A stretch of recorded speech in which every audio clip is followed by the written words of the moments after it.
In today's video, I am going to teach you how to use GPT for Gmail. Start by opening Gmail and going to your inbox. It is best to do this on a desktop browser, since the extension and permission prompts are easier to see and manage there. Once your inbox loads, look near the top area of the Gmail window for the extension entry point. Click the highlighted area where the tool is available, then click into the highlighted text field and type your prompt. Keep your prompt simple and specific, like asking for a polite reply, a shorter version, or a clearer tone. The more context you provide in your prompt, the more accurate the generated draft will be. Next, click ChatGPT for Gmail. This opens the extension panel, where you will connect it to your Google account. Continue by clicking through the highlighted prompts inside the panel.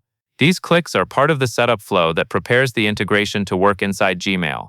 When you see the option to grant permission, click it. This takes you to the Google authorization screen, where Google asks you to approve access so the tool can operate within Gmail. Click Continue to proceed. After that, you will see additional consent screens. Click the highlighted options to confirm the permissions. Take a moment to read what is being requested, so you understand what the tool can do, especially if it will be able to read or help draft email content. Once permissions are approved, you will be returned to Gmail.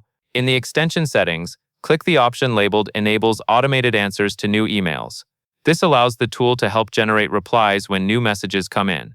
After enabling it, continue clicking the highlighted areas to confirm and move through the remaining settings. Next, find Message Sending Mode and click it.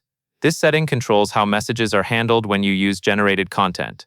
Choose the highlighted option shown in the setup, so your sending behavior matches the configuration in this walkthrough. As a best practice, review any generated message before it goes out, so names, dates, and commitments are correct. Finally, click Integrations, then click the highlighted option to complete the connection. At this point, GPT is set up to work with Gmail, and you can return to your inbox and begin generating and refining email drafts directly in your workflow. And that is all there is to it.